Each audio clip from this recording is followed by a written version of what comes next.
نحمدہ نصلی و نسلم علی رسولہ الکریم اما بعد فاعوذ باللہ من الشیطان الرجیم بسم اللہ الرحمن الرحیم ربی اشرح لی صدری ویسر لی امری واحلل عقدۃ من لسانی یفقہوا قولی آمین یا رب العالمین۔ معزز سامعین السلام علیکم۔ رب کائنات کا کروڑہا مرتبہ شکر ہے کہ جس نے ہمیں مسلمان پیدا کیا، ایک مسلمان گھرانے میں پیدا کیا۔ معزز سامعین، اللہ تبارک و تعالیٰ کے نام کے ساتھ ہم قرآن پاک کے ترجمہ اور مختصر تفسیر کا یہ سلسلہ شروع کرتے ہیں۔ اللہ تبارک و تعالیٰ اپنے فضل و کرم سے، اپنی رحمت سے اس کو اپنی رضا و خوشنودی کے مطابق انجام دینے کی توفیق عطا فرمائے اور اسے ہمارے لیے مفید فرمائے۔ آج ہم انشاءاللہ تعالی قرآن پاک کی جس سورہ مبارکہ کے ترجمہ اور تفسیر سے آگاہی حاصل کریں گے وہ سورہ مبارکہ سورۃ الفاتحہ ہے۔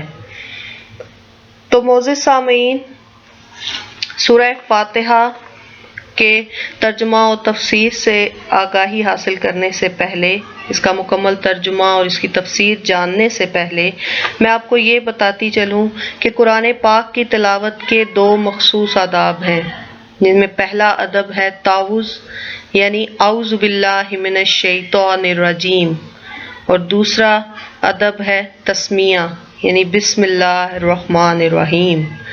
تعوذ کا مقصد اللہ تبارک و تعالیٰ کی پناہ لینا ہے، اور تسمیہ کا مطلب اللہ تبارک و تعالیٰ کی برکت کا حصول ہے۔ جب کوئی مسلمان قرآن پاک کی تلاوت کرنے سے پہلے یہ کلمات پڑھتا ہے اعوذ باللہ من الشیطان الرجیم، تو وہ اپنے آپ کو اللہ کی پناہ میں دیتا ہے، وہ اللہ کی پناہ مانگتا ہے شیطان مردود سے۔ اور جب وہ یہ کلمات ادا کرتا ہے بسم اللہ الرحمن الرحیم، شروع کرتی ہوں اللہ کے نام کے ساتھ جو بڑا مہربان نہایت رحم کرنے والا ہے، تو وہ اللہ کی تمام برکتیں، اس کی تمام رحمتیں اپنے دامن میں سمیٹ لیتا ہے۔ اور بسم اللہ الرحمن الرحیم کے متعلق تو یہ کہا جاتا ہے کہ اگر کسی کو کچھ نہیں بھی آتا، کسی کو کچھ پڑھنا بھی نہیں آتا، کچھ لکھنا نہیں آتا، تو اسے چاہیے کہ وہ جب بھی کوئی کام شروع کرے تو بسم اللہ پڑھے۔ بسم اللہ کے فضائل و فوائد و ثمرات بہت زیادہ ہیں۔ تو معزز سامعین، آج کی ہماری سورہ فاتحہ کا باقاعدہ آغاز کرتے ہیں۔ اعوذ باللہ من الشیطان الرجیم، بسم اللہ الرحمن الرحیم۔ الحمد للہ رب العالمین۔ الحمد تمام تعریفیں، للہ اللہ کے لیے ہیں۔ کس کے لیے ہیں؟ اللہ کے لیے ہیں۔ تمام تعریفیں اللہ کے لیے ہیں، رب العالمین جو تمام جہانوں کا رب ہے۔ سورہ فاتحہ کی اس پہلی آیت مبارکہ میں اللہ تبارک و تعالیٰ کی حمد و ثنا پیش ہو رہی ہے۔ اللہ تبارک و تعالیٰ کی حمد و ثنا بیان کی جا رہی ہے۔ نبی کریم صلی اللہ علیہ وآلہ وسلم نے سورہ فاتحہ کے متعلق فرمایا کہ دو نور ایسے ہیں کہ جو اللہ تعالیٰ نے میرے سوا کسی اور کو عطا نہیں کیے، اور وہ دو نور کیا ہیں؟ وہ دو نور ہیں سورہ فاتحہ اور سورہ بقرہ کی آخری آیات۔ اور سورہ فاتحہ کے متعلق تھوڑا سا آپ کو اور بتانا چاہوں گی کہ تمام الہامی کتابوں کا خلاصہ اللہ تبارک و تعالیٰ نے قرآن پاک میں پیش کر دیا، اور قرآن پاک کا خلاصہ سورہ فاتحہ میں پیش کر دیا۔ اسی لیے سورہ فاتحہ کو فاتحۃ الکتاب یعنی کتاب کا خلاصہ یعنی قرآن پاک کا خلاصہ کہا جاتا ہے۔ اور سورہ فاتحہ کی اگر اہمیت کی اور بات کی جائے تو سورہ فاتحہ تو ایسی سورت ہے کہ جس کے بغیر نماز ہی نہیں ہوتی، یعنی ہر رکعت میں اسے پڑھنا ضروری ہے۔ آخر اس سورہ کی اتنی اہمیت کیوں ہے؟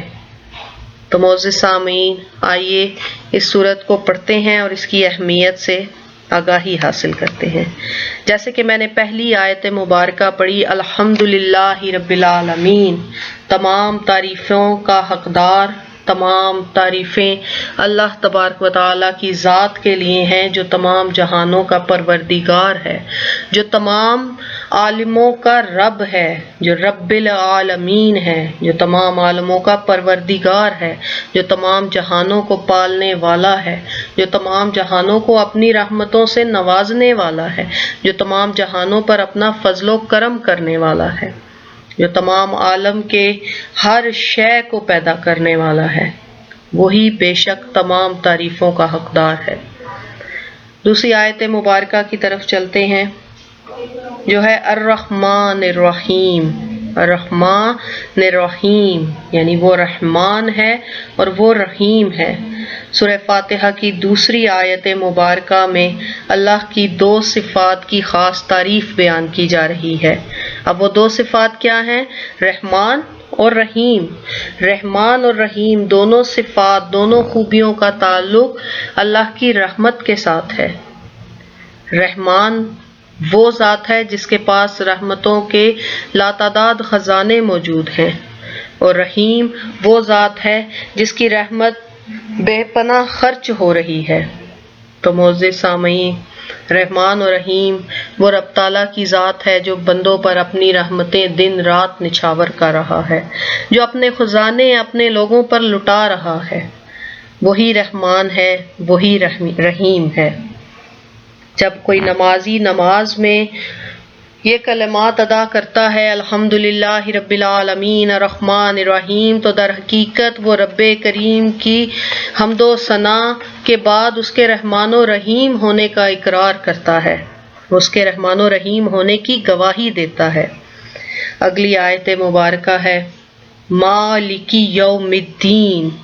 مالکی یعنی وہ مالک ہے یوم الدین، آخرت کے دن کا، روز جزا کا۔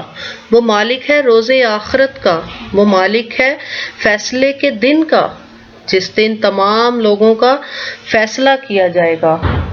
جزا و سزا کا اختیار مالک کے پاس ہوتا ہے۔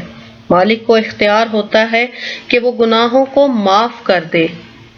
جزا و سزا کا حق اسی کے پاس ہے۔ مالک کو سزا سے کوئی روک نہیں سکتا، اور اگر مالک بخشنا چاہے تو اسے کوئی ٹوک نہیں سکتا۔ اگلی آیت مبارکہ کی طرف بڑھتے ہیں ایاک نعبد و ایاک نستعین۔ بے شک ہم تیری ہی عبادت کرتے ہیں اور تجھ ہی سے مدد چاہتے ہیں۔ اے میرے مولا، ہم تیری ہی عبادت کرتے ہیں اور تجھ ہی سے مدد مانگتے ہیں۔ عبداللہ بن عباس سے آقا علیہ الصلوۃ والسلام نے فرمایا کہ جب تمہیں پکارنا ہو تو اللہ کو پکارنا، مدد کے لیے بس اللہ کو پکارو، اللہ کے سوا کوئی مدد نہیں کر سکتا۔ یہاں پر ایک واقعہ عرض کرنا چاہوں گی کہ ایک دفعہ ایک بدو طواف کر رہا تھا۔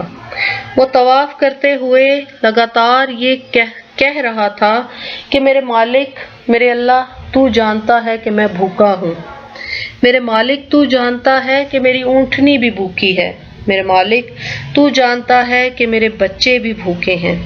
ایک آدمی نے اس کی یہ آہ و فریاد سنی تو اس آدمی نے جلدی سے ایک تھیلی نکالی، اپنی جیب سے تھیلی نکالتے ہوئے اس نے اس بدو کو پیش کی کہ یہ لو بھائی، یہ رقم رکھو اور اس سے اپنی تمام حاجات کو پورا کر لو۔ اس بدو نے جواب میں وہ تھیلی واپس لوٹاتے ہوئے کہا کہ میں یہ تم سے نہیں لے سکتا، میں یہاں پر یہ تم سے لینے نہیں آیا، میں نے اگر تم سے لینا ہوتا تو میں اللہ کے گھر میں کیوں آتا۔ وہ طواف سے فارغ ہوتا ہے تو اتنے میں اعلان ہوتا ہے کہ فلاں ابن فلاں کہاں ہے، کہ جس شخص کو ڈھونڈا جا رہا ہے، جس کا نام لے کر اس کو بلایا جا رہا ہے، وہ در حقیقت وہی بدو ہے۔ جب اسے ڈھونڈا جاتا ہے تو اسے یہ بتایا جاتا ہے کہ تمہارے چچا کا انتقال ہوا ہے اور انہوں نے اپنی ساری وراثت کا مالک تمہیں بنا دیا۔ کیوں بنا دیا؟ کیونکہ اس کے چچا جو ہیں وہ بے اولاد تھے، اس کے چچا کی اپنی کوئی اولاد نہیں تھی، تو انہوں نے مرتے وقت اپنی تمام وراثت کا حقدار، اپنی تمام وراثت کا مالک اس بدو کو قرار دیا۔ تو سامعین، یہی وہ لمحات تھے، یہی وہ یقین کامل کے لمحات تھے، یہی وہ محبت اور رحمان و رحیم کے جلووں کے لمحات تھے کہ جس نے اس بدو کو چند ہی لمحوں میں تمام حاجتیں اس کی پوری کر دیں، اس کی تمام مرادیں پوری کر دیں۔ اسی لیے ہمیں بھی چاہیے کہ ہم ہمیشہ اپنی تمام حاجتوں کے لیے، اپنی تمام دلی مرادوں کے لیے، اپنی مشکلوں کی آسانی کے لیے، اپنی تکلیفوں کی دوری کے لیے، اپنی تنگیوں کی دوری کے لیے صرف اللہ تبارک و تعالیٰ کی ذات کو پکاریں۔ ہمیں چاہیے کہ ہم نماز کی عادت ڈالیں۔ ہمیں جب کوئی حاجت ہو تو ہم ہر حاجت میں مصلی پر آ جائیں، جائے نماز پر آ جائیں، جائے نماز بچھائیں، اپنے رب کے حضور نماز کی ادائیگی کریں اور اپنی حاجتیں نماز میں اپنے رب کے سامنے لائیں۔ بے شک وہ اپنے بندوں کی تمام حاجتیں پوری فرمانے والا ہے، وہ اپنے بندوں کے تمام بگڑے کام بنانے والا ہے، وہ اپنے بندوں کو سنوارنے والا ہے، ان کی زندگیوں کو اپنی رحمتوں سے منور کرنے والا ہے۔ سورہ فاتحہ کی اگلی آیت مبارکہ، اہدنا الصراط المستقیم، اہدنا الصراط المستقیم، اہدنا ہماری ہدایت فرما، صراط المستقیم صراط مستقیم کی طرف، کہ اے ہمارے رب ہمیں صراط مستقیم پر چلا، ہمیں صراط مستقیم کی طرف رہنمائی کر۔ اب وہ صراط مستقیم، وہ سیدھا رستہ، وہ کیسا رستہ ہے؟ وہ کون سا رستہ ہے؟ کس رستے پر چل کر ہم صراط مستقیم کی منزلوں کو پا سکتے ہیں؟ کس رستے پر چل کر ہم اپنے رب تعالیٰ کو راضی کر سکتے ہیں، اس رب کریم کو خوش کر سکتے ہیں، اس کی نعمتوں کے حقدار ٹھہر سکتے ہیں؟ یہ اگلی آیات میں اس رستے کا بھی ذکر کیا جا رہا ہے کہ ایک مومن کو چاہیے کہ وہ اللہ سے، معزز سامعین سورہ فاتحہ در حقیقت ایک مکمل دعا ہے۔ جب مومن، ایک بندہ مومن نماز میں سورہ فاتحہ کو پڑھتا ہے تو در حقیقت وہ اپنے رب تعالیٰ کے حضور یہ دعا مانگتا ہے کہ اے میرے مالک، تو رحمان ہے، تو رحیم ہے، تو تمام تعریفوں کے قابل ہے، تو روز جزا کا مالک ہے، میں تیری ہی عبادت کرتا ہوں، میں تیرے آگے ہی سر جھکاتا ہوں، میں تیرا ہی کلمہ پڑھتا ہوں، میں تیری ہی وحدانیت کی گواہی دیتا ہوں، بے مجھے سیدھا رستہ دکھا، مجھے سیدھا رستہ دکھا، صراط الذین، ان لوگوں کا راستہ، انعمت علیہم، جن پر تیرا انعام ہوا۔ کن لوگوں کا راستہ؟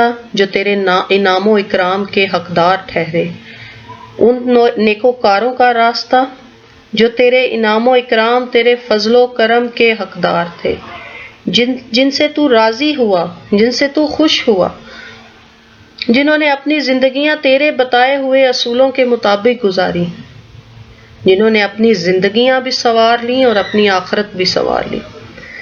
غیر المغضوبی، نہ کہ ان کا، غیر المغضوبی علیہم، نہ کہ ان کا جن پر تیرا غضب ہوا، ولا الضالین، اور نہ ہی گمراہوں کا، کہ اے ہمارے مالک ہمیں اس رستے سے بچانا، اس رستے پر چلنے سے بچانا جو تیرے ان لوگوں کا رستہ ہے جن پر تیرا غضب ہوتا رہا، جو گمراہی میں زندگی بسر کرتے رہے، ہمیں کبھی بھی اس رستے پر نہ چلانا۔ ہمیں اپنے رب تعالیٰ سے ہمیشہ یہی دعا کرنی چاہیے کہ اللہ تعالیٰ ہمیں اپنے نیکوکار بندوں کے راستے پر چلائے، ہمیں اپنے نبی کریم علیہ الصلوۃ والسلام کے اسوہ حسنہ پر چلنے کی توفیق عطا فرمائے، ہمیں اپنی زندگیاں نبی کریم صلی اللہ علیہ وآلہ وسلم کی زندگی کے مطابق گزارنے کی توفیق عطا فرمائے، ہماری زندگیوں کی تاریکیوں کو نبی کریم علیہ الصلوۃ والسلام کے اسوہ حسنہ کی روشنی سے منور فرمائے۔ اسی دعا کے ساتھ میں اختتام کرنا چاہوں گی، اور میں امید کرتی ہوں کہ آج کی اس ویڈیو میں آپ سورہ فاتحہ کا مکمل ترجمہ اور اس کی مختصر تفسیر کو مکمل طور پر سمجھ چکے ہوں گے۔ اور آخر میں یہ دعا بھی کرنا چاہوں گی کہ اللہ تعالی ہمیں توفیق دے کہ ہم قرآن پاک کے ترجمہ و تفسیر کو سمجھ سکیں اور اپنی زندگیوں میں اس پر عمل بھی کر سکیں۔ آمین یا رب العالمین۔